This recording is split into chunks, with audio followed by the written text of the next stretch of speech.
안녕하세요. 멸콩TV 시청자 여러분. 제가 말씀드린 것처럼 여의도 시대에서는 주말도 토요일 일요일도 이제 빼먹지 않고 5시 반 제가 여러분을 직접 찾아갑니다. 그리고 오늘은 저의 첫 번째 주말 특집 인터뷰 손님으로요, 스페인에서 아주 귀한 분을 모셨습니다. 여러분 다 알고 계시는 심규진 교수님 박수로 같이 환영할까요? 교수님 안녕하세요. 감사합니다. 네. 제가 이렇게 박수를 치면 댓글도 이제 박수 댓글들이 네. 쫙 올라오고 하거든요. 네. 근데 심규진 교수님 사실 저희는 잘 알고 있는데 저희 멸콩TV 시청자 중에 그래도 혹시 저분 누구지? 약간 갸웃갸웃거리는 분들을 위해서 조금 민망할 수 있지만 자기소개.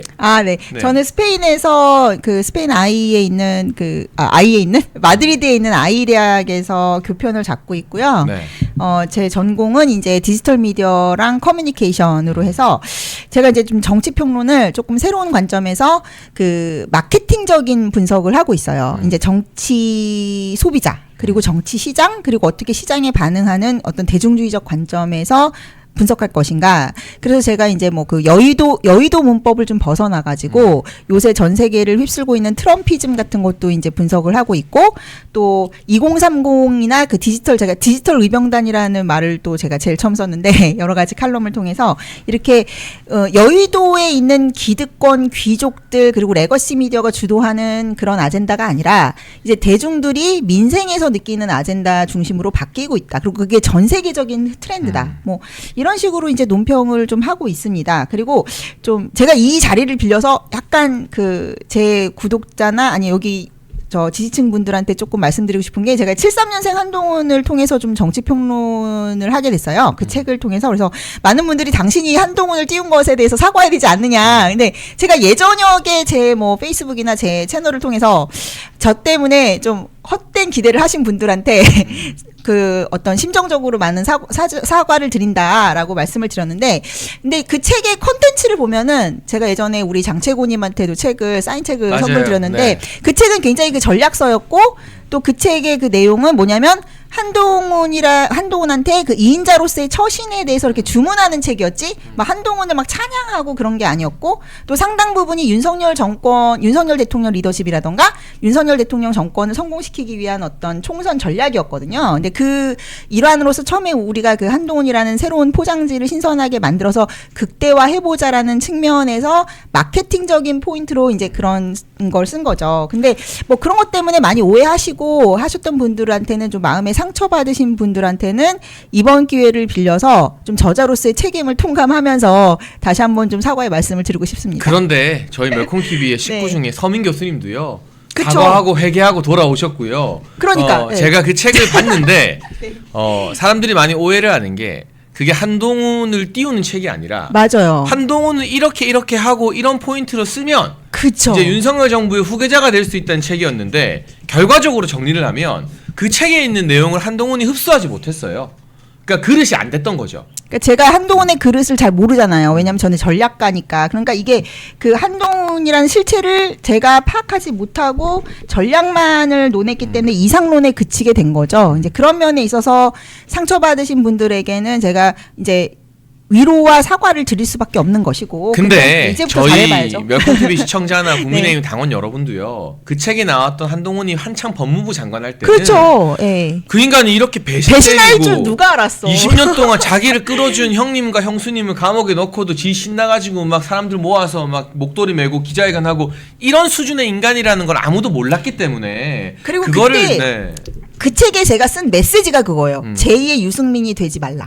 근데 그대로 제2의 유승민이 돼버렸잖아요. 돼버렸잖아요. 그럴 줄은 몰랐던 거죠. 그래서 오늘은 네. 그 이야기도 하면서 우리 심규진 교수님의 새로 낸 책 신간 네, 하이퍼젠더 네, 네. 이야기와 지금 대한민국의 장동혁 리더십과 한동훈의 아까 제2의 유승민이 된 그 배신자의 길 어떻게 비교하고 분석할지, 또 온 사방에서 공격하는 장동혁 대표가 어떻게 뚝심을 지키면서 대한민국 보수의 4번 타자로 거듭날 수 있을지에 대한 이야기를 좀 다양하게 나눠보려고 합니다. 우선은 먼저 저는 이게 좀 주목이 돼요. 네. 사실 심규진 교수님도 이제 스페인 마드리드대의 대학 교수님이면 네. 어떻게 보면은 되게 고상 떨고 우아 떨고 약간 나 엘리트야 할 수 있는 위치잖아요. 그러니까 직업 자체가.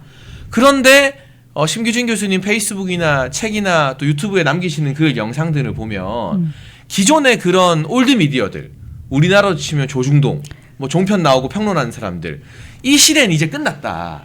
정말 저작거리의 민중들과 국민들과 청년들이 분노해서 일어나서 정치를 바꾸고 지도자를 바꾸는 시대다. 이게 소위 말하는 대학 교수와 엘리트 좋아하는 사람들과는 좀 다른 결인 것 같은데 어떻게 그런 시각을 가지게 됐고 그런 시대의 변화를 좀 포착하게 된 건가요, 교수님?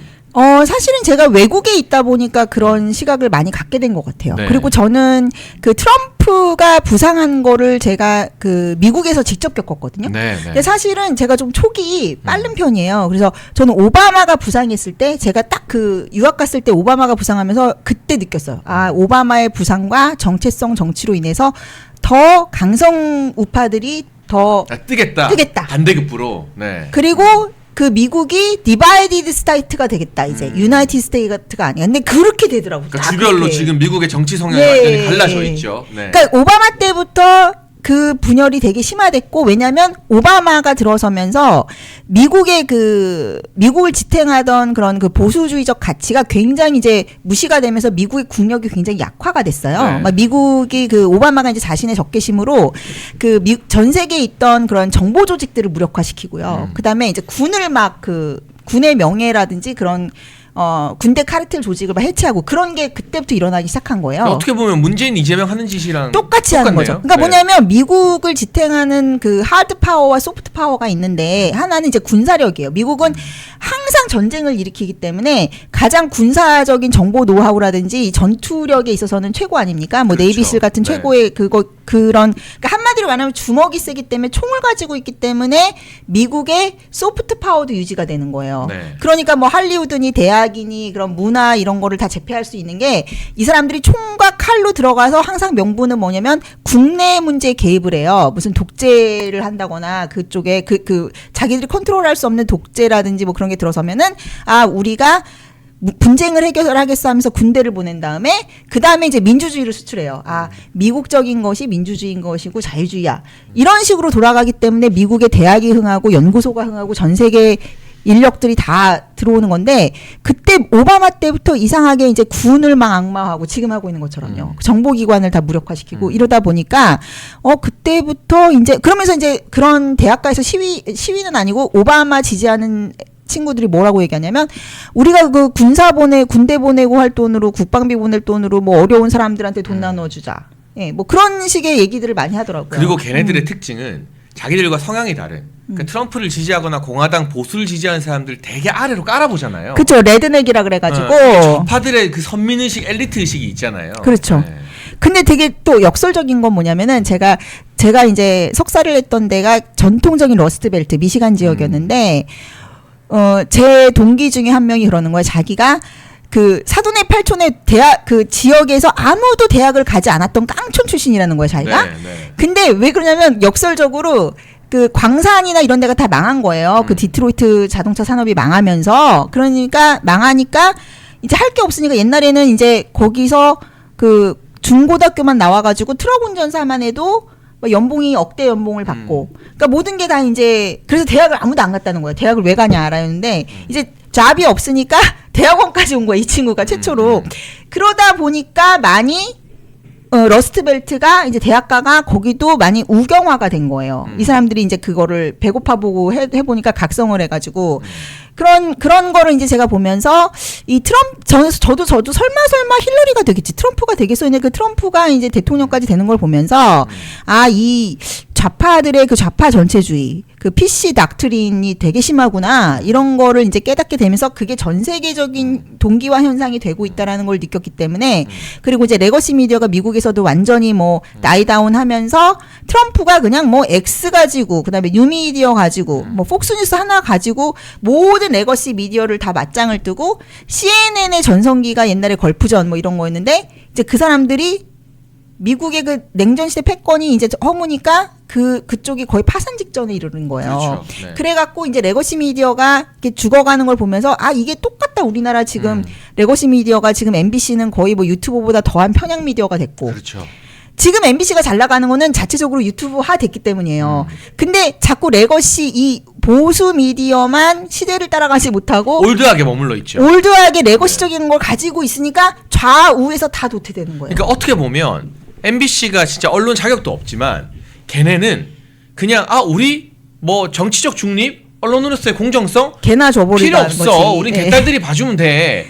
우리 MBC 저녁 뉴스 이거 김어준 따라할 거야. 그쵸. 그러니까 오히려 그 시장에선 살아남잖아요. 그 시장에서 시장주의로 간 거죠. 시장주의. 그런데 소위 말하는 KBS, SBS는 말할 것도 없고 TV조선이나 채널A 같은 데들은 아직도 그래도 우리가 언론인데 우리가 뭔데 하고 있으니까 이게 보수 정권이 들어섰을 때와 진보 정권이 들어섰을 때 언론 환경이 너무나 달라져 버리게 되는 거고 그래서 언론에서 더 이상 희망을 찾지 못한 시청자와 지지자들이 유튜브로 몰리게 되는 거잖아요. 그렇죠. 예. 정확히 보셨고요. 그래서 지금은 저는 우리가 그 트럼피즘 제가 여러 번 그 칼럼도 많이 썼는데 월간조선이나 그 네. 신동아의 칼럼도 많이 썼는데 트럼피즘이라는 거를요. 트럼프의 뭐 빠다, 뭐 트럼프를 뭐 이렇게 환호하고 뭐 미국이 최고다 그런 식으로 해석하면 안 돼요. 현상인 거죠. 예, 현상은 뭐냐면 이제는 각자 도생의 시대에 강력한 리더십을 통해서 실익을 나누는 정치를 해야 된다. 시장의 니즈에 반응하는 정치를 해야 된다로 읽으셔야 됩니다. 그리고 이 레거시 미디어의 그런 애매하는 네. 그런 스타일 정치를 버리고 네. 실질적으로 유튜브가 살아남는 이유가 양질의 정보를 주고 네. 그다음에 가감 없이 지지층들한테 소구될 수 있는 실질적인 정보를 주기 때문에 살아남는 거거든요. 그러니까 트럼프가 뭐 X라던가 대한 미디어를 통해서 계속 자기 자신의 지지층과 직거래를 하는 정치. 그렇죠. 그 직거래 정치를 한국식으로 변용을 해서 빨리 우리도 대한 미디어 생태계를 더 구축해야 된다라는 얘기를 하는 거예요. 근데 저는 이런 이야기를 듣고 저도 해외 정치에 관심이 정말 많은데 이게 단순히 미국만의 현상이 아니라 그쵸. 유럽에서도 네. 지금 프랑스에서 뭐 옛날에는 극우라고 욕먹었던 국민연합의 그렇죠. 그 르펜의 후계자인 바르델라가 지금 95년생인가 막 그래요. 95년생. 네. 근데 차기 대통령 선거 지지율 1등이거든요. 영국에서도 영국 개혁당이 뜨고 있는데 이 지지층이 지금 우리 강성 보수라고 막 극우라고 손가락질 받지만 젊은 청년들이 어제도 저 앞에 국민의힘 당사에서 배신자 처단해라 사과하면 죽음이라 했던 것처럼 영국 개혁당이 보수당 노동당 다 제끼고 정당 지지율 1등인데 핵심 지지층이 그 20대 여성들이라고 하더라고요. 그렇죠. 그러니까 이게 결국 지금 대한민국 사회가 아무래도 미국과 유럽의 길을 보면 강력한 좌파 정부가 집권했다가 나라를 말아먹으니까 청년들 중심으로 눈을 떠가지고 더 센 보수 정치인을 끌어올리는 거잖아요.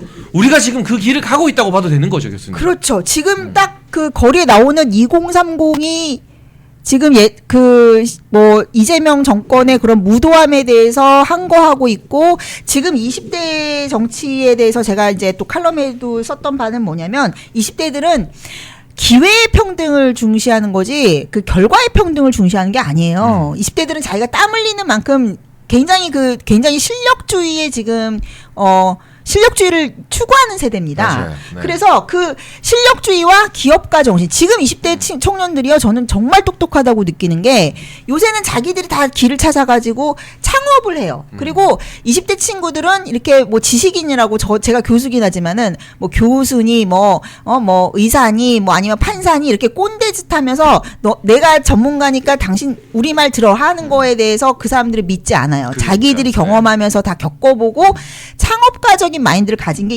요새 2030이에요. 그러니까 우리가 북유럽만 봐도 북유럽 우리가 뭐 되게 리버럴하고 좌파 정치 위주라고 생각하잖아요. 거기가 막 뭐 게이들이 막 뭐 시장하고 뭐 구청장하고 게이 정치, 레즈비언 정치가 굉장히 발달하는 데인데 요새 트렌드가 뭔지 아세요?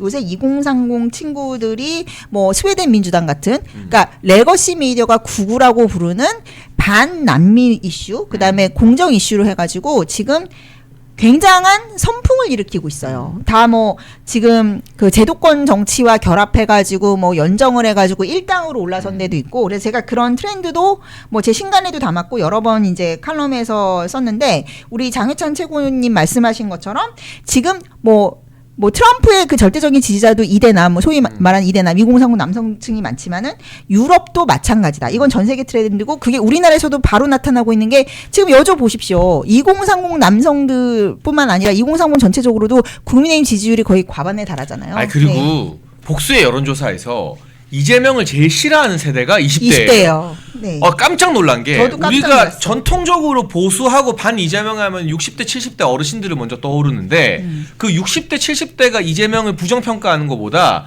2030의 부정 비율이 더 높아요. 2030이 지금 민주당이 저렇게 무도하게 이제 뭐 지지율 우리 이렇게 나오니까 막가파로 막가자는 거죠 하면서 굉장히 그 민노총 친화적인, 예, 노조 친화적인 4050 친화적인 입법들을 막 찍어내니까 그리고 이제 국가 재정 다 파탄 내놓고 있으니까 그 걱정을 지금 2030이 하고 있는 겁니다. 미래 세대 우리 맨날 쿠폰 찍어내고 해가지고 국고 탈탈 털어가지고 우리 미래 세대한테 빚을 다 전가하는 거를 2030들이 더 똑똑해서 더 잘 알아요. 그래서 여러분 이런 이야기가 왜 중요하냐, 그리고 심규진 교수님 새로운 신간 이야기도 저희가 하고 할 텐데 이런 분석들이 왜 중요하냐.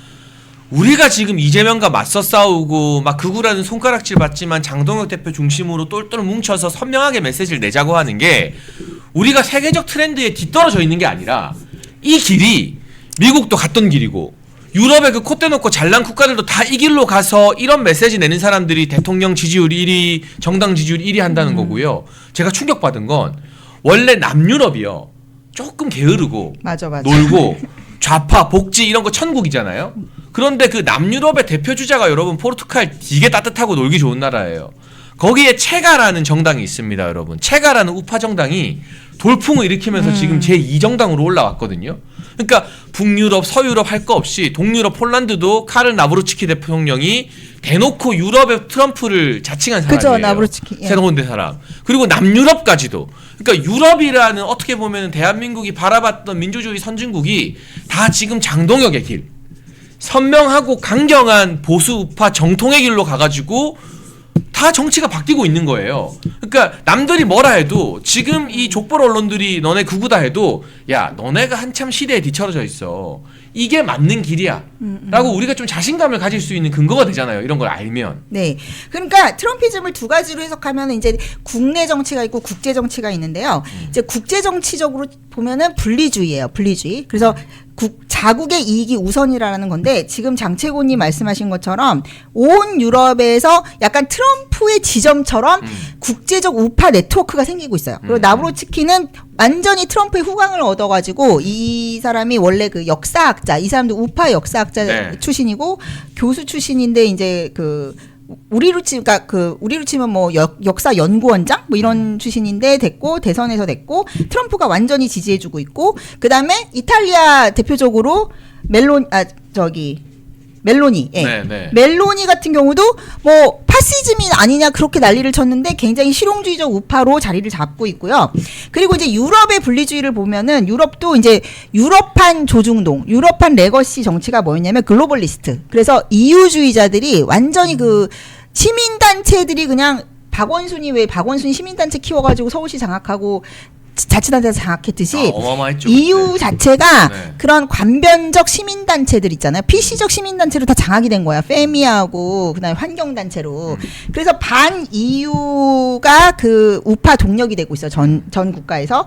그래서 EU 체제를 이끌었던 게 독일의 메르켈. 그다음에 프랑스가 이제 조력을 했잖아요. 마크롱. 네. 이 체제가 무너진 거예요. 독일, 프랑스. 마크롱 완전히 이제 맛이 갔고 독일도 완전히 친미적인 친기업적인 이제 우파 총리로 바뀌었잖아요. 원전 다시 한다고 하고. 예, 원전 다시 네. 한다고 하고. 그러니까 메르켈주의를 완전히 폐기했다라는 거죠. 그리고 각 나라에서 반 EU주의가 이제 새로운 우파 정치의 동력이 되고 있는 거예요.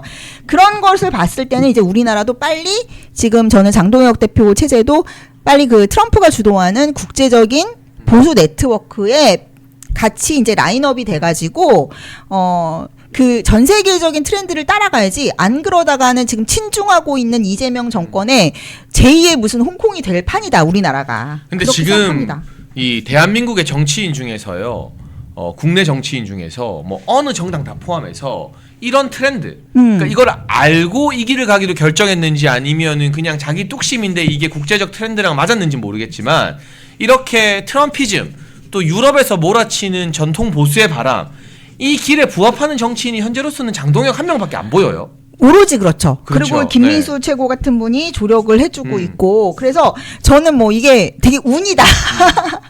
이게 뭐 죽으라는 법은 없다. 뭐 이런 생각이 들고 저는 장동혁 대표가 굉장히 어떤 면에서 보면은 트럼피즘적인 게 많다고 생각하는 게 트럼프도 본인이 원래 뭐 어느 정당으로 딱 정치를 하겠다고 했던 사람이 아니에요. 그렇죠. 네. 트럼프 트럼프도 정당 여러 번 바꾼 거 아세요, 여러분?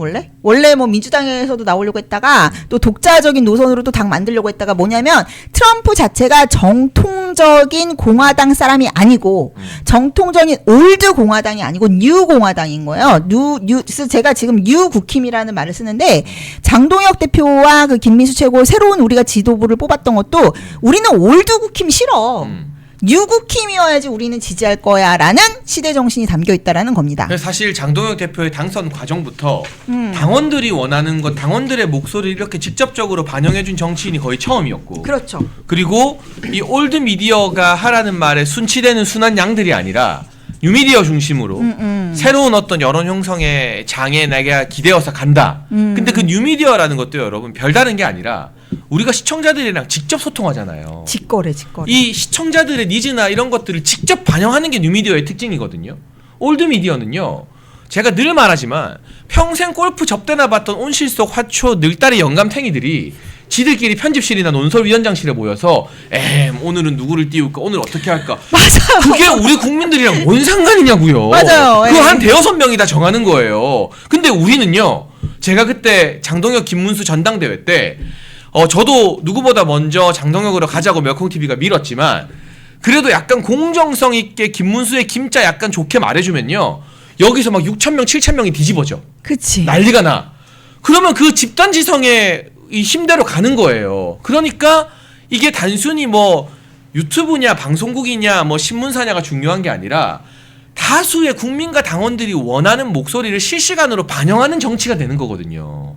근데 그걸 이해하고 있는 사람이 지금 장동혁밖에 없는 것 같아요. 뉴미디어를 제대로 이해하고 있고 본인 스스로가, 근데 그게 제가 정치인분들을 이렇게 보면은 스스로가 효능감을 또 느껴야 돼요. 우리 지지층도 효능감을 느껴야 되지만 정치인 본인도 효능감을 느껴야 되는데 장동혁 대표 같은 경우는 그 뉴미디어 효능감을 최초로 본인이 체험한 최초의 또 우파 정치인이 아닐까 싶어요. 그러니까 요새는 정치인을 만드는 게 나는 독재를 타도할 거야. 나는 뭐 대통령이 될 거야. 어렸을 때부터 그 어떤 자기만의 고집과 어떤 자기만의 권력 의지, 그게 정치를 만드는 게 아니라 지지층과 소통하면서 만들어지는 경험들, 그리고 승리를 하나하나 쌓아가는 그 본인의 효능감, 자기 효능감이 또 정치인을 만드는 겁니다.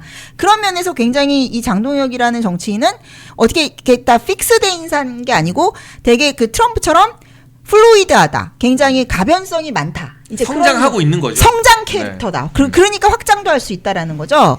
그리고 애초에 저는 이분이 여러 가지 좀 정책 고비가 많았는데 딱 당대표 되고 났더니 이쪽 저쪽에서 막 흔들었잖아요. 그렇죠. 지금도 엄청 흔들고 있죠. 네. 네. 제가 초창기 딱 그 전당대회 때 레거시 미디어 기자들을 이렇게 만나보면은 이쪽에서도 기대가 있는 거예요. 뭐냐면 뉴미디어 쪽에서도 장동혁은 김문수랑 다르겠지. 한동훈이랑 안 가고 우리를 버리지 않겠지라는 기대가 있는데 레거시 쪽에서는 한동훈도 윤석열한테 아부 떨어가지고 장관짜리 받더니 거봐 우리가 윤석열 버리니까 얘도 따라서 버리잖아, 이 사람도. 결국 대표 되면 우리 말 들을 우리 거야. 말 들을 거야. 네. 그런 심리가 있었죠. 그런 식으로 기대를 해서 약간 간 보고 있다가 근데 사실은 장동혁이라는 분도 이분은 굉장히 이제 시장에 반응하는 정치를 하고 판사기 때문에 이쪽 저쪽 말을 들어보는 약간 중재자적인 입지에 있었는데 맞아요.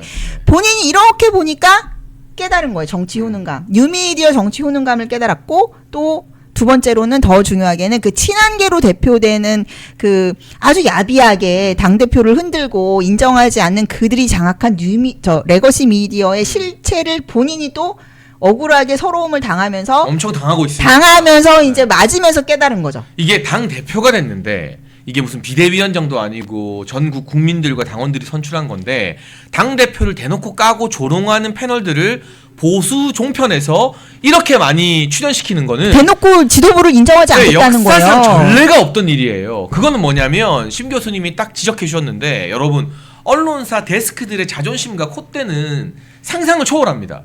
이게 판검사들보다 더 심해요. 그래서 언론사 국장 출신들이 국회의원 되면은 오래 못 버티고 나가 떨어지는 게 지역에서 주민들 만나서 고개 숙여서 악수도 제대로 못해. 평생 대접만 받다 보니까. 근데 이 사람들이 장동혁이 지금은 저래도 대표 되면 너희 거야. 우매한 당원들을 버리고 유튜브와 거리 두고 우리 말 들을 거다. 고분고분할 거다. 그렇게 믿었는데 왜 우리 말 안 듣지? 우리가 때리고 사설로 조지면 원래 벌벌 떨어야 되는데 왜? 얘네도 멘붕에 빠져서 지금 이 어떤 다음 세대의 정치로 넘어가느냐 마느냐의 그 기로에서 여러분이 생각하는 것보다 훨씬 더 치열한 전쟁을 지금 장동혁 대표가 하고 있는 거예요. 장동혁 대표가 전쟁을 하는 것도 있고 저는 그거에 덧붙여서 우리 지지층들의 공로라고 말씀드리고 싶은 게 제가 여러 가지 여러 가지 자리에서 정치인분들한테도 좀 이제는 좀 정신을 차려야 된다라고 얘기를 하는데 네.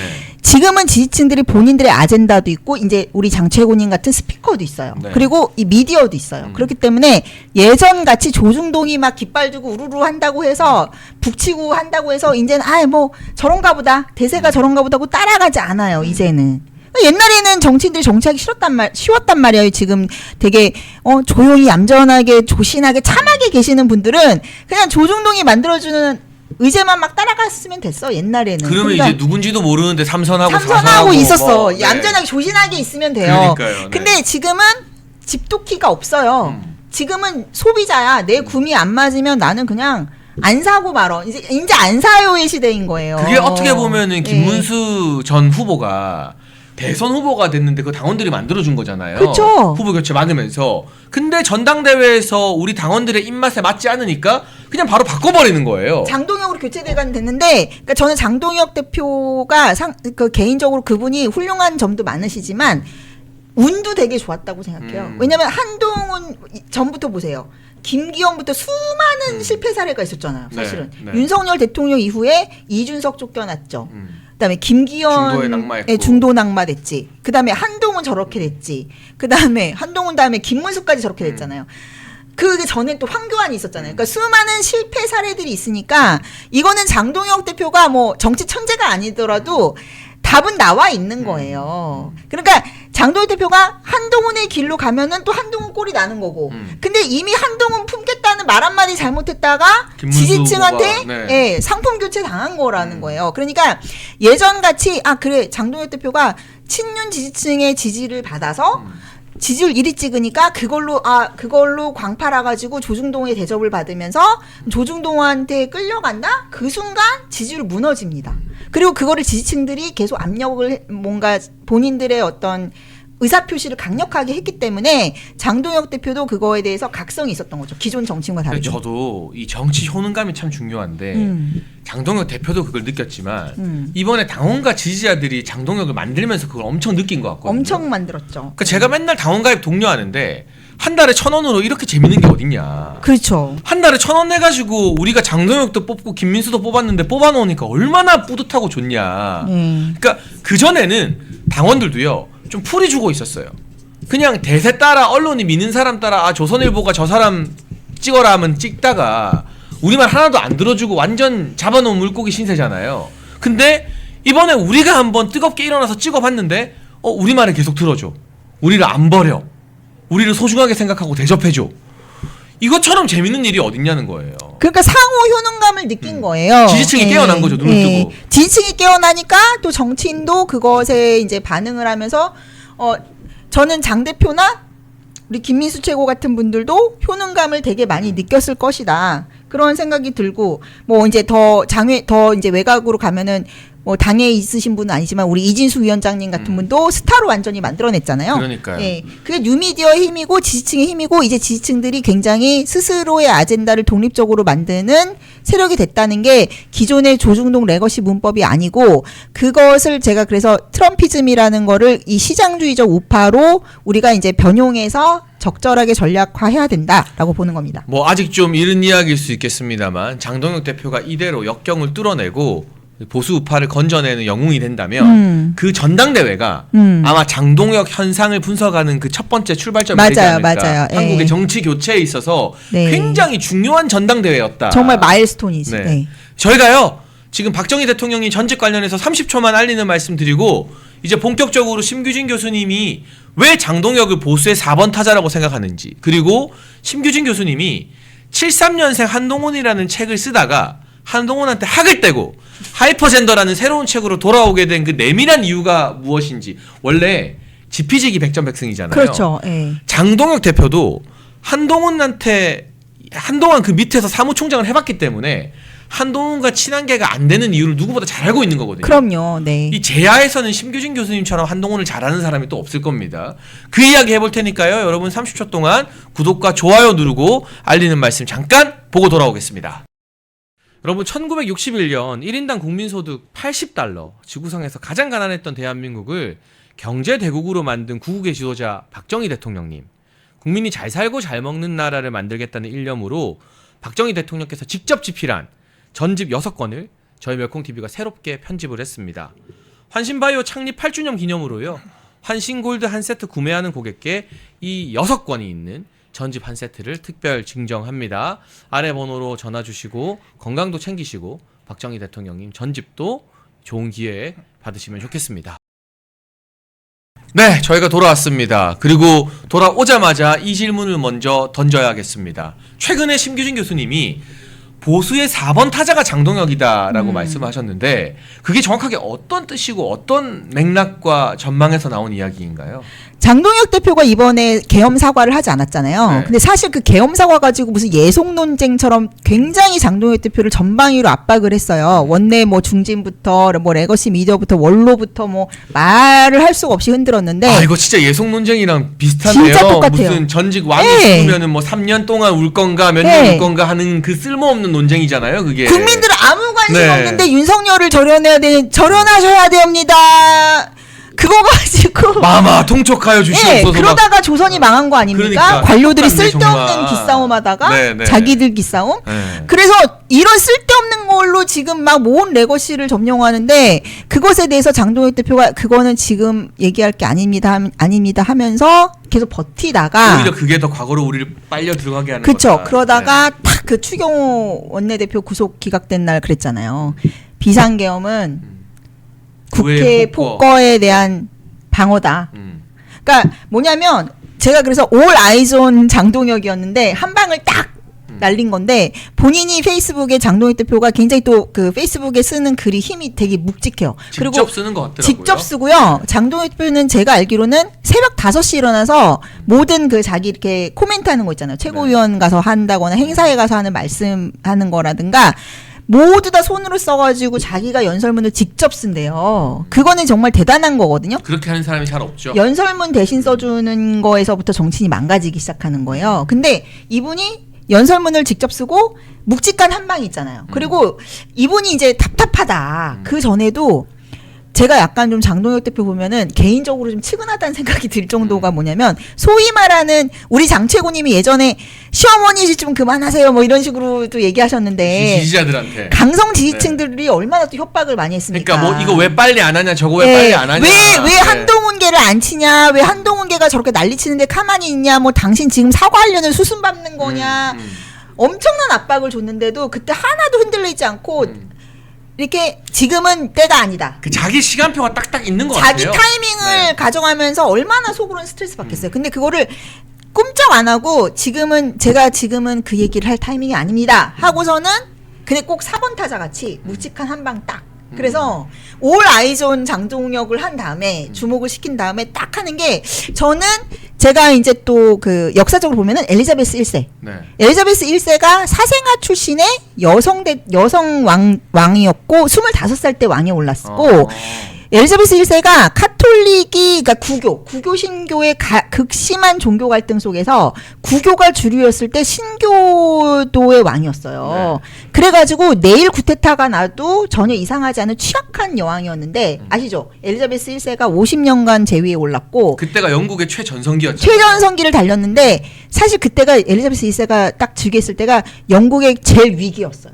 스페인의 무적함대. 네? 그리고 프랑스 제일 강한 프랑스 그 절대 왕가가 있어갖고 그 가톨릭의 본산이었거든요. 스페인하고 프랑스가. 그러니까 영국을 굉장히 그 공격을 했었는데 거기서 어느 누구도 엘리자베스가 왕이 될 거라고 생각을 못했고 사생아의 딸이었고 우리로 치면 장희빈의 딸이 된 거예요. 엄마가 역적으로 참수당한. 그리고 이제 엘리자베스 1세가 아무하고도 결혼 안 한 거예요. 의회에서 당신 빨리 저 스페인 왕하고 결혼해. 막 엄청난 압력을 넣는데도 아니야 지금은 때가 아니야 난 결혼할 생각이 없어 버티면서 끝까지 결혼을 안 하면서 자기 주도권을 쥐고 갔는데 저는 그런 면이 지금 장동혁 대표가 여기저기에 여러 세력들 사이에서 흔들리지 않고 자기 중심을 지켜가면서도 결국엔 묵직한 한 방을 날리는 그 엘리자베스 1세라던가 이 타석에 들어섰을 때 그 무게감, 모든 사람들이 기대를 하고 있는데 결국엔 주자 일소하는 한 방을 날리는 4번 타자의 무게감을 가지고 있는 리더로 지금 이제 성장 중이다. 저는 그렇게 생각하는 거죠. 제가 야구를 진짜 좋아하는데요. 어릴 때부터 야구단이었고 저희 아버지도 대학교 야구 선수 출신이셨고. 진짜? 네. 근데 선동열도 약간 좀 닮은 것 같은데. 아 그래요? 약간 살쪘을 때는 선동열이고 살 빠지면은 장범준. 근데 무슨 이야기를 할 거냐면 네. 4번 타자들은요. 네. 이게 방망이 가지고 소위 말해서 깨작깨작 안 거려요. 그치. 그냥 크게 위치하지. 투 스트라이크가 들어오건 쓰리볼이 되건 한 방이야. 간에 일반적인 선수들은 어떻게든 살아나가는 게 목표고 안타 하나가 목표인데 4번 타자는 홈런 쳐야 되는 거거든요. 그러니까 때로는 그냥 헛스윙을 하고 해도 길게 잡고 묵직하게 한 방 때려서 역전 홈런 치는 게 4번 타자 역할이란 말이에요. 저도 너무 야구를 좋아해가지고 저는 심지어 대학교 때 야구 명예 기자를 했었어요. 아 진짜요? 야구장으로 맨날 출근했어요. 그래서 그 비유가 딱인 게 네. 우리도 이제 지지자들과 시청자들도 장동혁 네. 스타일을 좀 익숙해진 있거든요. 거지. 이게 충청도 스타일인가? 그치. 지지자들이 막 이거 해라 저거 해라 이거 왜 안 해 저거 왜 안 해 할 때 그냥 뭐 변명도 안 하고 뭐도 안 하고 그냥 꾹 기다리고 있어요. 깨작깨작거리질 않아요. 한 방에 이호선 당무감사위원장 빵! 한 방에 여상원 빵. 윤리위 자진 내가 사퇴 빵. 한 방에 한동훈 당원 게시판 이거 땅 비상계엄 사과 지금 더 싸울 때다. 뭔가 이렇게 잔기술이 없잖아. 뭐 페이크로 언트 치고 이런 거 그러니까요. 없고, 그다음에 막 이거 뭐 작전 이런 거 없고 그냥 빵 떠트리는데 장동혁 대표 자체가 본인이 엄청난 야구 광이시래요. 그래서 이번에 페이스북도 굉장히 임팩트 있는 메타포를 쓴 거예요. 뭐라고 썼냐면 중도 확장을 운동장만 넓히는 거라고 쓴 거예요. 네, 네. 4번 타자 없이 운동장만 넓힌다고 흥행되는 게 아니다. 그렇죠. 4번 네. 타자 확실한 스타 플레이어가 있어야 된다. 구심점이 있어야 된다라는 거거든요. 그러니까 이제부터는 장동혁이 이 국민의힘의 프랜차이즈 스타가 돼야 된다라는 거죠. 그리고 저는 이번에 그 문화일보 허민 기자가 쓴 칼럼을 정말 재밌게 봤는데 맞아요. 장동혁 선거 승리 위해서 얼마든지 외연 확장할 수 있다. 음. 그런데 지지층 결집이 훨씬 더 먼저다. 음. 그 시간표가 장동혁한테 있다는 거예요. 그렇죠. 그 제가 예시로 드는 정치인이 그 대한민국 보수 정치인 중에 중도 확장, 외연 확장 제일 잘한 사람이 박근혜 전 대통령이거든요. 그렇죠. 근데 그건 왜 가능했느냐? 박근혜 전 대통령은요. 뭘 해도 우리 지지층들이 의심하지 않고 따라줬어요. 그렇죠. 근데 장동혁 대표도 그 모델로 가려면 이제 사실 국민과 당원들의 지지를 받은 지 얼마 안 됐잖아요. 네. 더 많은 신뢰와 더 많은 지지와 더 많은 일종의 무지성 맹목 지지가 지금 장동혁한테 필요한 거예요. 맞아요. 그 에너지들이 모이면 지금은 벌써 솔직히 제가 여러분한테도 제가 뭐라 많이 하고 혼도 많이 내지만 뭐 하나 조금 이상한 거 있으면 이거 뭐냐 막 하잖아요. 그게 아니라 이런 과정을 통해서 이 연말 연초까지 장동혁에 대한 우리 당원들과 지지자들의 신뢰가 굳건히 생기면 이제 뭘 해도 장동혁이 다 뜻이 있겠지. 그래 너 나가서 이제 집토끼 우리가 지켜줄 테니까 우리가 집 지킬 테니까 산토끼도 잡아와. 이까지 가려면 근데 그 단계가 필요하거든요. 맞아요. 단계가. 네. 그걸 밟아가고 있는 게 아닐까. 뭐든지 그 신뢰를 좀 쌓아가야 되는 거고, 그러니까 이 박근혜 대통령 잘 예시를 들었지만 사실 그 김종인이라는 사람이 자기가 이제 중도파리를 하면서 레거시를 몰고 다니면서 박근혜와 문재인을 이렇게 오가면서 광파리 정치를 하지 않았습니까? 그렇죠. 네. 그게 가능했던 게 박근혜 대통령과 이 문재인은 확실한 팬덤이 있었어요. 그리고 이 박근혜 대통령의 아우라도 사실은 그 체제 그 자체라는 겁니다. 왜냐하면 박정희 대통령을 그 어릴 때 영예 때부터 가까이서 봤고 그 정치 스타일이라든지 뭐 그런 애국심이나 이런 체제 소호에 대한 건 확고한 마인드가 있기 때문에 중도 확장이 가능한 거예요. 왜냐면은 시간으로 빚어진 신뢰가 있기 때문에. 문재인도 마찬가지인 게 문재인도 사실은 그 친노 적자를 자임했던 경쟁자들이 있었는데 그 사람들 중에서도 문재인이 선택된 이유는 그 당시에 대여 투쟁에서 뭐 이명박근혜 해가지고 어쨌든 대여 투쟁에서 굉장히 문재인이 많은 이제 공격도 당하고 네. 싸웠다라는 이유로 그 지지층들이 신뢰를 보내준 거예요. 시간을 통해서 뭐 김어준 같은 사람들이 막 이렇게 만들어줬죠. 그러니까 지금 장동혁 대표도 그런 과정이 필요한데 신뢰라는 게 그냥 생기는 것도 아니고요. 중도 확장이 나 중도 확장 할래 해서 되는 것도 아니에요. 확실한 자기의 단단한 그 지지층이 멘탈처럼 굳어져야지 그 위에 건물도 올리고 뭐 인테리어도 하고 하는 게 중도 확장인 거죠. 근데 오늘 방송을 제가 이제 주말에 첫 인터뷰 특집으로 신 교수님과 하는데 이 방송을요. 이게 뭐 저희가 주말은 평균적으로 조회수가 좀 떨어지기도 하고 막 어떻게 보면 해외 정치 이야기하고 좀 어려운 이야기일 수도 있는데 이거 국민의힘 107명한테 링크 다 쐈으면 좋겠어. 너네 좀 네. 보고 배워라.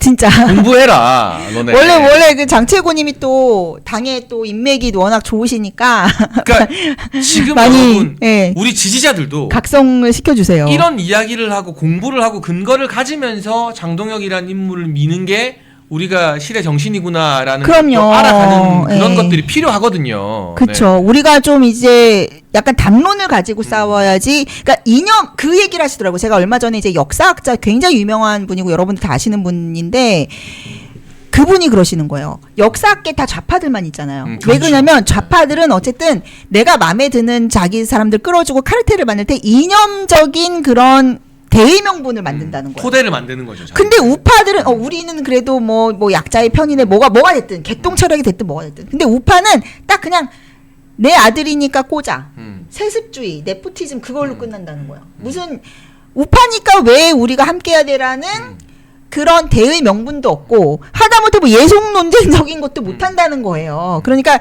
저는 그런 면에 있어서 이제 담론을 우리가 만들고 이런 그 논리적인 전선을 만드는 게 굉장히 중요하다. 그러니까 그런 점에서 심기준 교수님이 이번에 출간한 신간 하이퍼젠더 저도 좀 주목을 하고 있는데 제가 일단 되게 속상한 게 제 주특기가 네. 시청자 혼내고 시청자 협박하기거든요. 네네. 이게 하이퍼젠더 이제 막 나왔지만 이 공익제보자 조명현 작가님 과거에 냈던 책도 그렇고 아 맞다. 네. 보수 우파의 책은요 진짜 화제되고 잘 팔리면 15,000부예요. 진짜 그래요. 네. 조국은요 30만 부씩 팔아요 기본으로. 그러니까 걔네는 책 내서 먹고 살고 그 책을 내서 이게 말도 안 되는 소린데 수십만 명의 사람들이 사상 교육이 되는 거야. 그러니까 김어준 뉴스공장 라이브 실시간에 30만 명이 보는 거예요. 매불쇼를 20만 명이 보는 거예요.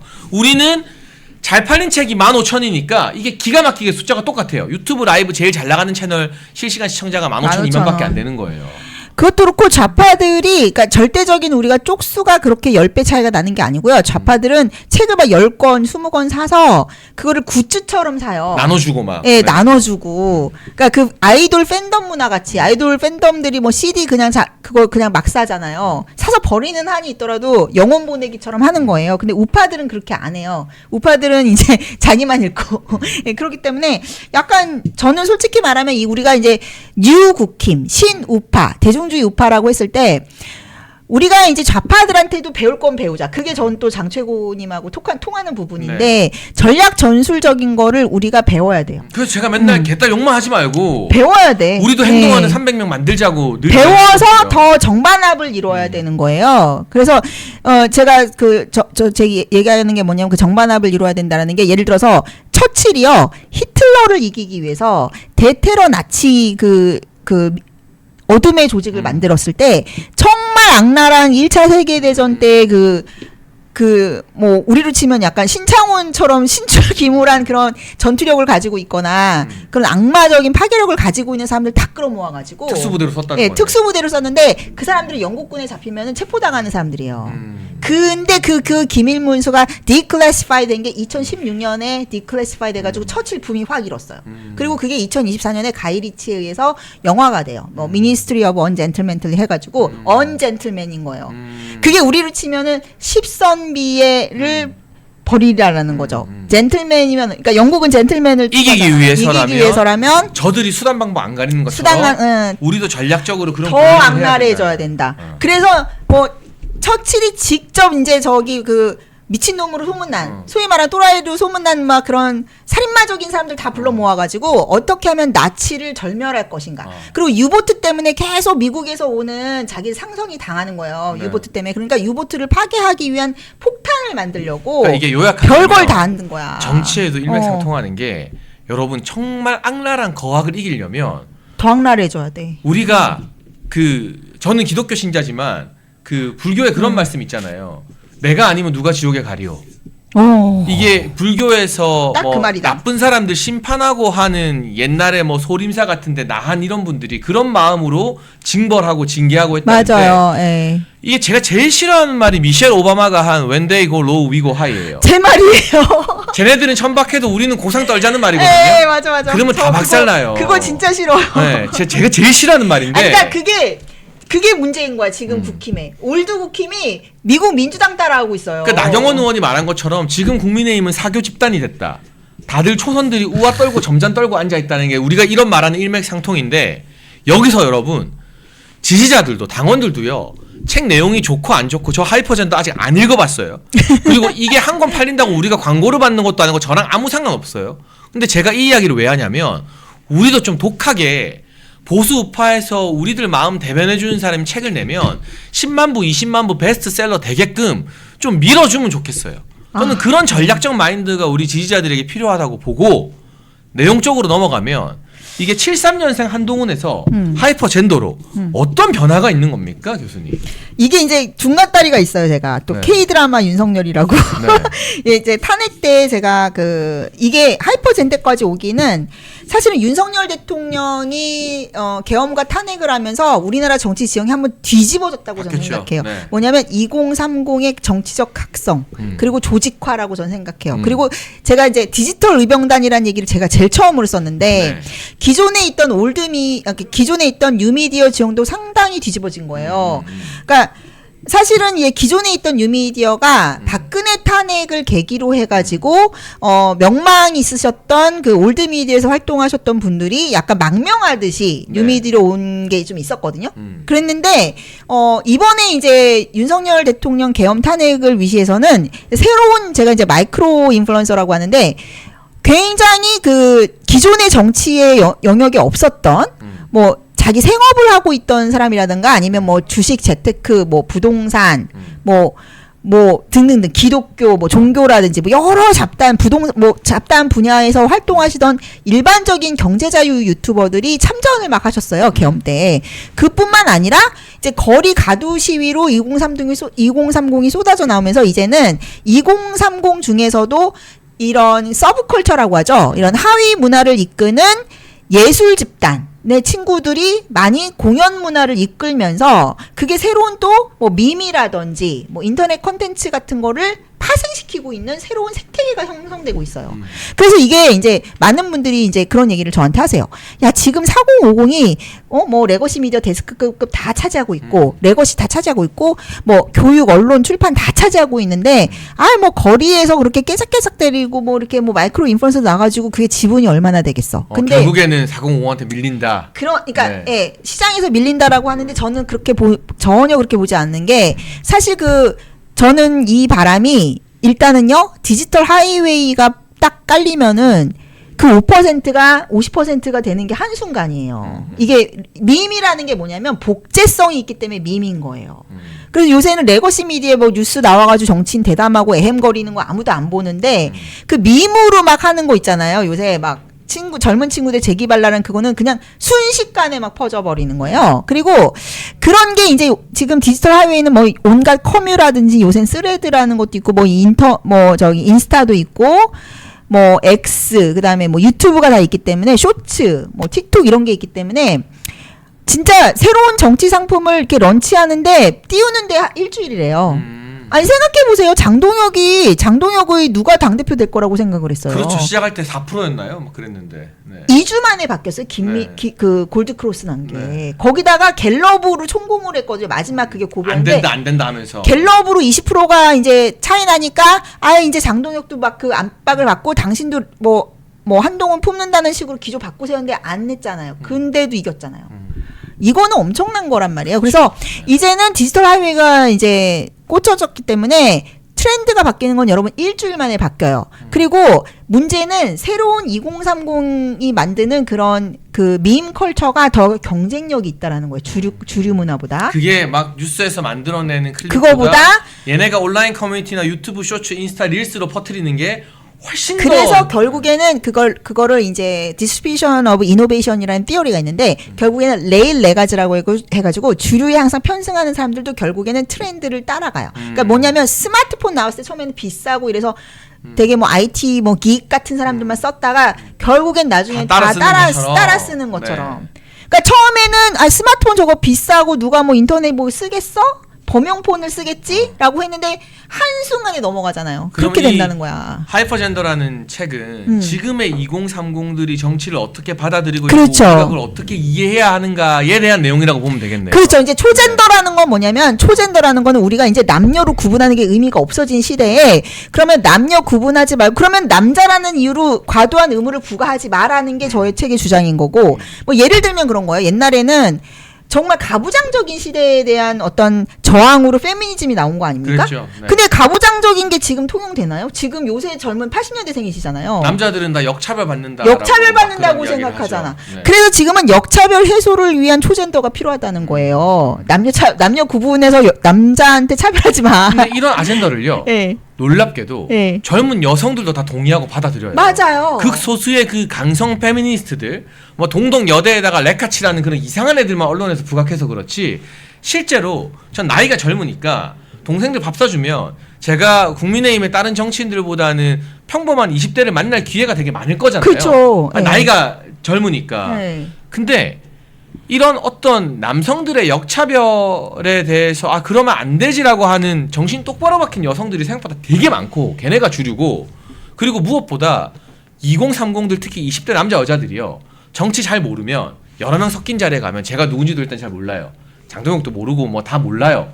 근데 공통점이 있는 게 민주당과 좌파와 중국을 진짜 다 싫어해요. 싫어해. 그러니까 거기서 걔네들 문화에서 민주당 좌파 중국 좋아한다고 말하면 그거는 야 뭐 저런 이상한 애가 있냐 쟤 제정신이냐라는 소리를 듣게 되는 거예요. 그 문화적 분위기가 전 너무 깜짝 놀랄 정도더라고요. 그게. 그래서 저는 솔직히 말하면 지금 보수 우파가 약자입니다. 네네. 약자라서 제가 아까 얘기했지만 세그멘테이션. 그러니까 네. 그게 이제 좌파들이 잘하는 갈라치기인데 네네. 그걸 우리는 세그멘테이션이라고 부르는 거예요. 뭐냐면 우리와 그 뜻을 같이 하는 사람들을 먼저 붙잡는 전략을 해야 된다는 거. 우리 편부터 먼저 챙기는 전략. 근데 그 세그멘테이션과 타겟팅이 들어가야 되는데 그것을 걸크러쉬를 하는 그런 여성들, 똑바로 정신 박힌 여자들을 우리 편으로 만들자는 거예요. 오히려 지금 있는 걸크러쉬 트렌드라든가 네. 그런 거를 부각을 해가지고 오히려 여성들도 함께 같이 병역의 의무를 다하고 병역을 하는 사람들한테 어느 사회적인 명예를 부여해주고 네. 경제적인 보상을 주고 그렇게 해서 우리가 국가 안보도 지금 이렇게 무너져가고 있는데 제복을 입은 사람들에 대한 경의 그게 보수 우파 가치잖아요. 그렇죠. 그럼 보수 우파 네. 가치에서 남녀 구분하지 말고 다 같이 음. 책임과 의무를 동등하게 지자. 그거에 대해서 반대할 여자가 누가 있어요. 그러니까 여러분 저희가 오늘 계속 해외 정치 이야기하고 뭐 이 새로운 트렌드 이야기하면서 네. 이런 걸 반영할 수 있는 정치인이 국내에선 지금 장동혁 대표밖에 없다. 보수의 4번 타자 어떤 의미인지 1시간 동안 쭉 풀었는데 저희가 진짜 안 짰거든요. 저도 지금 깜짝 놀랐는데 갑자기 이 장동혁 대표님이 저희 스튜디오에 난입을 좀 했습니다. 그래서 저도 굉장히 당황스러운데 한 2, 3분 정도만이라도 짧게 모시고 저희가 앞서 했던 이야기들을 장동혁 대표님이 어떻게 생각하시는지 한번 물어보는 시간을 좀 가져도 될까요? 시청자 여러분이 좋아하시면. 네. 대표님 저 혹시 의사 여기 잠깐만 와주시면 안 되겠습니까? 아주 짧게. 네. 예, 예. 네. 약간 의자를 좀 당겨주시고. 네. 아 이게 전혀 사전에 여러분 예고된 어떤 그 만남은 아니고요. 네, 제가 사실 조만간 한번 방송 출연해 주십사 부탁을 드려야 되는 입장이었는데. 네. 대표님이 네네네. 아, 네. 아유. 네. 저희가 마이크를 같이 쓰시죠. 네. 아니 대표님 근데 어쩐 일로 갑자기 뭐 네. 많은 분들이 보고 싶어서 갑자기 난입을 했습니다. 아니 저희가 국회 바로 앞으로 이사 오니까 이런 게 좋은 것 같아요. 그러니까. 아니 저희 신규진 교수님과 무슨 이야기를 했냐면 요즘 신규진 교수님이 장동혁 대표님을 보수의 4번 타자다. 근데 4번 타자는 막 기교 부리면서 배트 휘두르는 게 아니라 참고 있다가 묵직하게 한 방 날리는 거다. 그러니 우리 지지자분들이나 당원 여러분도 너무 장동혁 대표의 행보 하나하나 가지고 막 이거 해달라 저거 해달라 하는 게 아니라 이제는 좀 믿고 기다리면은 한 방씩 홈런 때리지 않느냐 이런 비유를 저희가 했는데 조금 민망하실 수도 있겠지만 어떻게 동의하세요 이 비유에? 두 분이 제 머릿속에 들어갔다 나오신 것 같은데 우리 뭐 각 타자마다 뭐 이렇게 여러 장점들이 이제 다르잖아요. 네. 뭐 1번 타자는 뭐 선구안도 좋아야 되고 좀 발도 빨라야 되고 물론 뭐 어느 정도 일정 타율을 유지해야 되고 뭐 2번 타자는 뭐 번트 능력이나 뭐 주루 뭐 여러 가지 있는데 뭐 4번 타자에게 발 빠른 걸 기대하지는 않고 그렇죠. 그렇다고 뭐 타율이 뭐 항상 뭐 3할 오픈 3할 뭐 이렇게 하지는 않고 결국은 앞에 주자가 있을 때 팀이 어려울 때 그 기회가 왔을 때 큰 거 한 방 말씀하신 대로 홈런 한 방으로 뭔가 경기를 확 분위기를 바꾸고 역전시키는 그 역할을 기대하기 때문에 제가 4번 타자는 표현을 썼습니다. 아니, 그게 또 어떻게 보면은 충청도 스타일인 것 같기도 하고요. 이 충청 대망론을 불러일으킬 사실은 지금 정치권의 유일한 주자인데 이것도 하나 여쭙고 싶어요. 사실 많은 당원과 지지자들이 요즘 온 언론과 국민의힘 내부에서 장동혁 대표를 막 총공격하고 흔드는 것 때문에 대표님이 흔들리지 않을까, 뚝심이 꺾이지 않을까, 너무 힘들지 않을까 걱정하는 분들도 굉장히 많거든요. 그런데 어떻게 그 충청도 뚝심으로 이게 끄떡없이 버텨지나요? 아니면 솔직히 좀 힘들기도 한가요? 좀 솔직하게. 네. 저는 내년 지방선거가 너무 중요한 선거라고 네. 생각하거든요. 누구보다도 내년 지방선거를 이기고 싶고 그러기 위해서 예를 들면 뭐 지지율도 올리고 싶고 뭐 중도 확장 뭐 그 모든 것들에 다 공감을 합니다.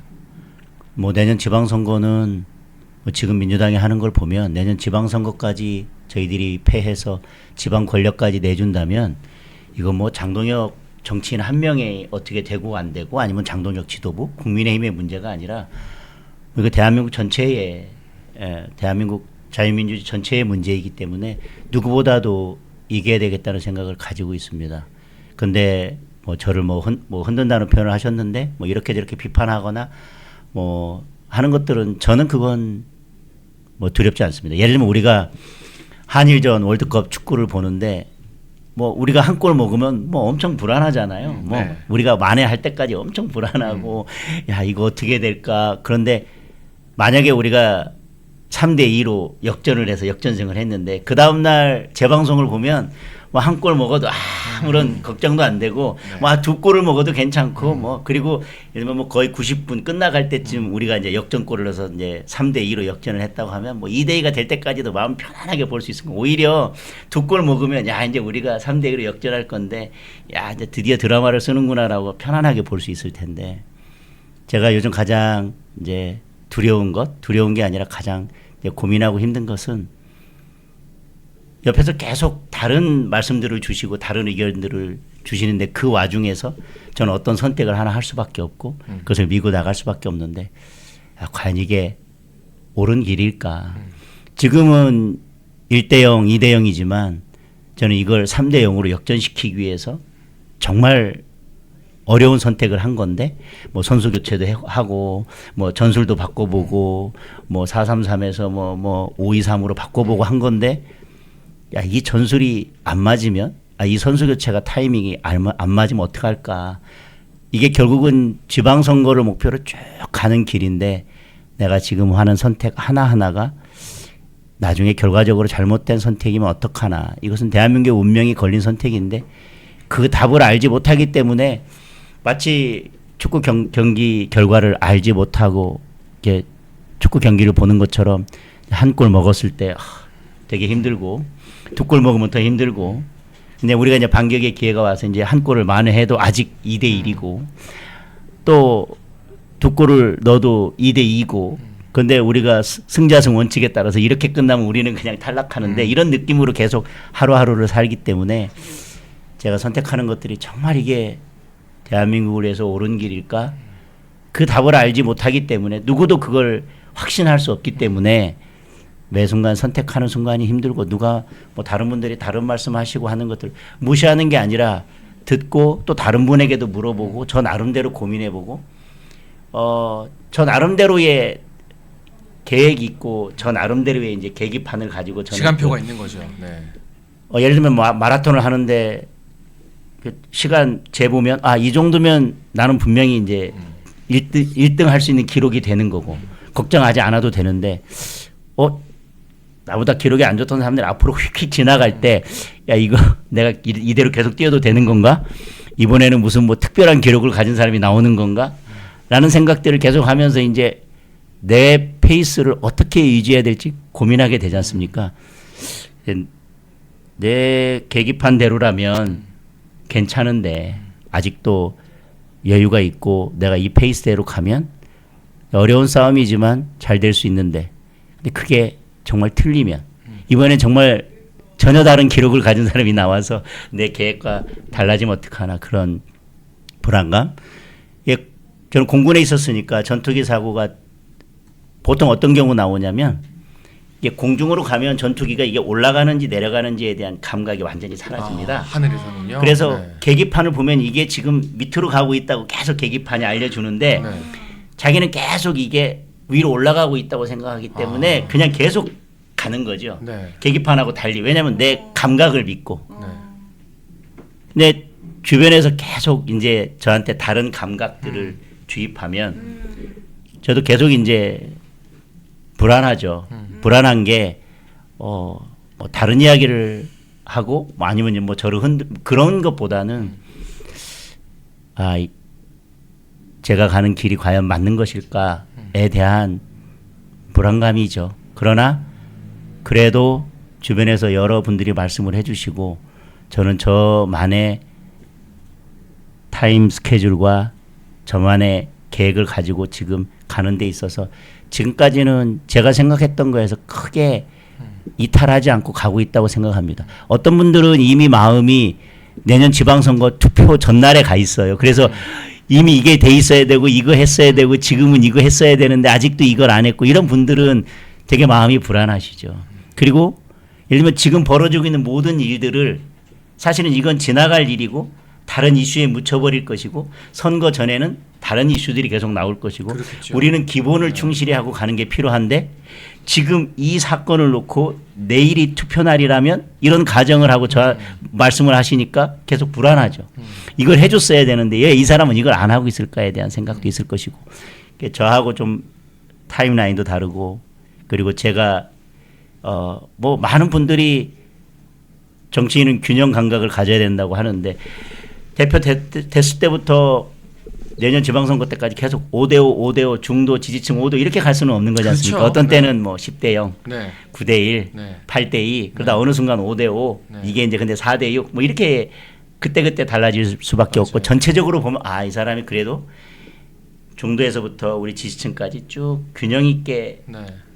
해왔구나라고 하는 평가는 다 지나고 나서 내려지는 건데 이제 지금 어디에 더 중심을 줘야 되는 건지도 주변에 있는 많은 분들과 좀 생각이 다를 수도 있고 네. 지지자분들과도 생각이 다를 수도 있고 언론과도 생각이 다를 수도 있고 여러 가지가 좀 다른데 그럼에도 불구하고 제가 그 계획했던 그 타임라인에 따라서 가고 있다고 생각합니다. 물론 매우 어려운 과정이죠. 그리고 아까도 말씀드렸지만 이게 진정 맞는 길인지에 대한 것을 누구도 장담할 수 없기 때문에 그리고 그 책임은 오롯이 제가 져야 되기 때문에 지금 어떤 말씀을 주시는 분들도 언론도 아니면 우리 당내 여러 의원님들도 저한테 조언은 하지만 나중에 그 책임은 오롯이 제가 지는 그렇죠. 거지 않습니까? 네. 그 책임을 오롯이 져야 되는 사람으로서 이거 맞는 선택인가에 대한 고민 늘 그게 가장 힘든 일이죠. 근데 이제 우리가 야구 이야기를 신 교수님이 했으니까 4번 타자는요. 타격폼 함부로 바꾸면 망해요. 맞아. 야구에서 그렇잖아요. 그냥 투 스트라이크 먹어도 하던 대로 휘둘러서 마지막에 홈런 치면 끝나는 거거든요. 그리고 저는 우리 지지자분들한테도 제가 늘 당부하고 싶은 게 저희가 아까 문화일보 허민 기자님 칼럼 소개하면서 지금은 장동혁 대표님이 지지층과의 신뢰를 두텁게 만들어 나가는 과정이라고 말씀드렸는데 여러분도 저 좌파 개딸들 욕만 하지 말고 이 전 세계적으로 봐도 국내에서 장동혁 대표 같은 정치인을 찾기 힘들기 때문에 무지성 맹목 지지를 좀 해줄 필요가 있다. 자꾸 뭐 사건 하나하나 가지고 시어머니질하는 게 아니라 그리고 앞으로 내년이 되고 1월이 되고 2월이 되면 장동혁 대표의 행보나 이런 것들이 또 중도 확장으로 나갈 수도 있고 막 어디로 갈지 저도 모르겠어요. 근데 그때 의심하지 말고 지금까지 보여준 모습을 가지고 우리가 믿어줘야 이 불씨를 살릴 수 있는 거예요. 유럽과 미국에서 퍼지고 맞아요. 있는 이 영국 개혁당 같은 불씨를 한국에서 살리려면 여러분의 지지와 여러분의 맹목적인 어떤 신뢰도 필요하다는 말씀을 좀 드리고 싶습니다. 교수님 대표님한테 또 마지막으로 한번, 좀 네. 이제 제가 좀 책 얘기를 하면서 우리가 이 제가 그래서 하이퍼젠더라는 책을 낸 건데 지금 우리 장해찬 최고도 청년 최고로 하셨잖아요. 그렇죠. 네. 사실 그게 이제 지지층들한테는 영원한 청년으로 남는 거예요. 사실 그 청년 그런가요? 정신으로. 네. 그래서 제가 이 책을 낸 게 우리가 보수 우파의 가장 큰 문제로 제가 꼽았던 게 뭐냐면 세대 갈등이거든요.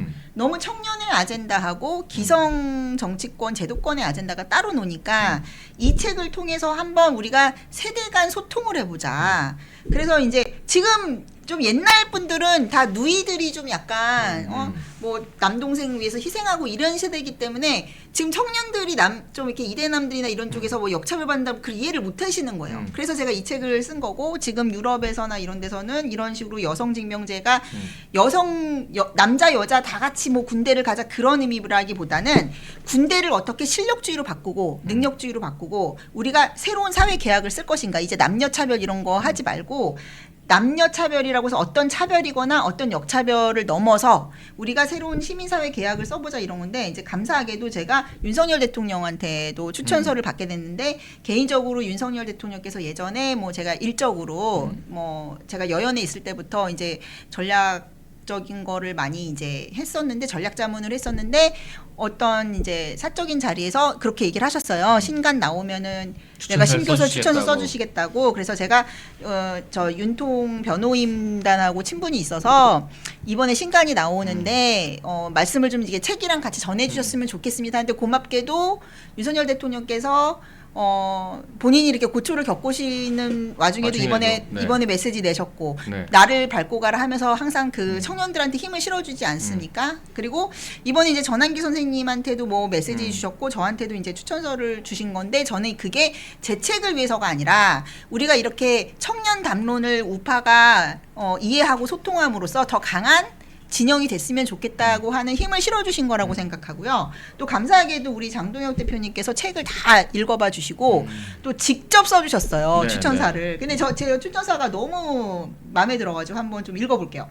분노 이후에 한국 사회를 고민하는 청년들에게 그리고 정치적 갈라치기를 끝내고 새로운 사회계약을 쓰고자 하는 모든 시민에게 그리고 대한민국 우파가 다시 사유하고 언어를 갖추길 바라는 이들에게 하이퍼젠더를 강력히 권합니다. 그러니까 이 책이 좀 우리가 뭐 계엄 탄핵 이후로 굉장히 패배주의에 빠져 있고 많이 짜증나고 우울해하시는 분들이 많은데 우리가 청년 세대에서 우파의 미래를 봐야 되고 그것을 통해서 서로 소통을 하면서 아젠다를 함께 이제 새로운 전선을 그어가면서 승리할 수 있는 서사를 만들자. 장동혁 대표한테 마지막으로 뭐 네, 물어보라 그런 했더니 이때가 싶어서 자기 책 홍보를 이렇게 길게 해버리면 제가 별로 안 친해서 봐주는 겁니다. 네. 제가 친했으면 가차 없는데요. 장동혁 대표님께 이제 여쭤보고 싶은 건 그거예요. 지금까지 대표님 되시고 나서 너무 힘드셨잖아요. 솔직히 3개월이 3년 같다고 그러셨잖아요. 예. 어떤 때가 제일 힘들었고 그다음에 제가 느끼기에는 장동혁 대표님이 또 우파 제도권 정치인 중에는 소위 말해서 우리 박민영 최고 대변인이 맨날 얘기하는 게 무슨 법조 엘리트들의 무슨 사교 모임 같다 그런 얘기하는데 그 멤버 중에 저는 최초로 뉴미디어와 그런 지지층들의 지지를 통해서 효능감을 좀 본인의 정치 효능감을 느껴본 최초의 정치인이 아닐까 생각이 되거든요. 그러니까 되게 좋은 의미로 판사 안 같아요. 판사 안 같다고 하셨는데 법조인 안 같아요. 이게 되게 그래서 좋은 의미로. 저는 그거를 여쭤보고 싶어요. 3개월 동안 본인이 진짜 너무 힘들어서 소위 말해 막 때려치고 싶었다라는 순간 모먼트 그게 뭐였는지 좀 여쭤보고 싶고 근데 어떤 면에서 좀 이렇게 지지층이나 내가 이 뉴미디어 지형에서 최초의 뭔가 수혜를 받았다 아니면 본인이 어떤 정치 효능감을 스스로 정치인으로서 느꼈다 이런 프론티어 역할을 하는 네, 거죠. 그런 순간이 있었는지 그게 궁금해요. 네. 저는 정치하면서 계속 참 운이 좋다고 생각합니다. 제 노력 이상으로 많은 분들이 응원해 주시고 또 저를 계속 지지해 주셔서 그리고 제가 걸어왔던 정치 짧은 뭐 3년 조금 넘는 길이었는데 제가 선택한 것보다는 계속 어떤 상황들이 주어지면서 제가 그 상황에 잘 올라타서 여기까지 온 게 아닌가. 그래서 저는 감사하다는 생각을 계속 하고 있고요. 언제 그만두고 싶냐. 근데 정말 매 순간이 힘든 것 같아요. 매 순간이 있는데 그게 매- 힘든 게 더 올라가세요? 아니면 조금 나아지세요? 지금은 계속 올라가죠. 지금 더 올라가시는 계속 압력이. 올라가고 있고, 아마 우리 장해찬 최고도 느낄 겁니다. 정치인이 가장 힘든 건 내가 어떤 선택을 했을 때 아까 말씀드린 것처럼 이게 과연 맞는 선택인지를 잘 알 수 없을 때 하나 하고 사실이 아닌 것을 가지고 내부에서 공격을 받을 때 그럴 때가 제일 그러니까 내가 왜 정치를 하고 있지? 내가 누구를 위해서? 무엇을 위해서? 대한민국 모든 사람들을 위해서 그리고 대한민국 모든 국민이 잘 사는 나라를 만들기 위해서 정치를 하고 있는데 뻔히 아닌 걸 알면서도 사실을 비틀고 왜곡하고 그리고 어떻게든 저 사람만 아니면 되겠다는 마음으로 어떤 공격이 들어올 때는 내가 누구를 위해서 그리고 왜 정치를 하고 있는가에 대한 마음이 들 때가 있죠. 되게 마음 아프고 가는 길에 대해서 정말 이렇게 응원해 주시는 분들 때문에 어떤 어려움이 있어도 잘 가다가도 그런 것들이 한번 있으면 다시 한번 좀 가는 길을 생각해 보게 되죠. 그런데 저희가 오늘 방송 마무리하면서 저희가 우리 지지자와 당원과 국민들이 장동혁 대표를 기다리는 많은 관중이 될 테니까 그 삼진 몇 번 당했다고 절대 흔들리거나 위축당하시면 안 되고요. 결국 9회 말 2사 역전 말로 홈런 때리면 되는 거 아니겠습니까? 주자 일소. 이미 홈런을 몇 번 때렸어요. 저희가 앞서 그 이야기 계속했거든요. 대한민국에서 이런 방향으로 유권자의 니즈를 즉각 반영해서 전당대회 당선된 최초의 대표라고. 그 홈런 때린 그 기억으로 내년 6월에 또 역전 말로 홈런 때릴 때까지 저희가 만원 관중이 될 테니까요. 기운을 좀 받아가시면 좋겠고요. 네. 아까 우리 장해찬 제국께서 말씀하신 것에 저도 공감을 합니다. 그러니까 타율 이런 거 안 보여주고 실제로 타격하는 거 안 보여주고 타격 폼만 봤으면 양준혁 선수 데려갈 팀 아무데도 없었을 것 같아요. 저희 또 롯데 레전드 박정태라는 전설적인 선수도 이제 어르신분들 많이 알 텐데 폼이 엄청 이상해요. 그치. 근데 쳤다면 다 안타요. 그런 레전드들이 있거든요. 그래서 저는 우리 지지자분들도 오늘 깜짝 출연한 장동혁 대표에게 오늘 방송을 계기로 더 맹목적인 신뢰와 힘을 좀 주셔야 될 때다라는 말씀을 드리고 싶고요. 깜짝 출연 너무 감사한데 마지막으로 시청자분들께 한 말씀 인사 말씀 부탁드리고 방송 마무리하도록 하겠습니다. 제가 드린 모든 말씀에도 불구하고 응원해 주시는 분들 그리고 나라를 같이 걱정해 주시는 분들 어떤 때는 제 손 꼭 잡고 눈물 흘리면서 대한민국을 지켜달라고 하는 분들 때문에 그분들이 지키고 싶어 하는 것들을 지켜야 되는 것이 정치인의 의무고 생명이고 그걸 위해서 선택한 길이기 때문에 그래도 그런 마음 힘든 마음 그런 불안한 마음이 들다가도 늘 다시 일어서서 힘차게 앞으로 나아갈 수 있는 것 같습니다. 어떤 경우에도 실망시켜 드리지 않고 앞으로 꿋꿋하게 나아가겠습니다. 네, 오늘 그 마드리드에서 날아온 심규진 교수님 그리고 정말 예상 없이 깜짝 등장한 장동혁 대표님과 함께한 방송 여기서 마무리하도록 하겠습니다. 시청해주신 분들 감사합니다. 감사합니다. 여러분 1961년 1인당 국민소득 80달러 지구상에서 가장 가난했던 대한민국을 경제대국으로 만든 구국의 지도자 박정희 대통령님 국민이 잘 살고 잘 먹는 나라를 만들겠다는 일념으로 박정희 대통령께서 직접 집필한 전집 6권을 저희 멸콩TV가 새롭게 편집을 했습니다. 환신바이오 창립 8주년 기념으로요. 환신골드 한 세트 구매하는 고객께 이 6권이 있는 전집 한 세트를 특별 증정합니다. 아래 번호로 전화 주시고 건강도 챙기시고 박정희 대통령님 전집도 좋은 기회에 받으시면 좋겠습니다.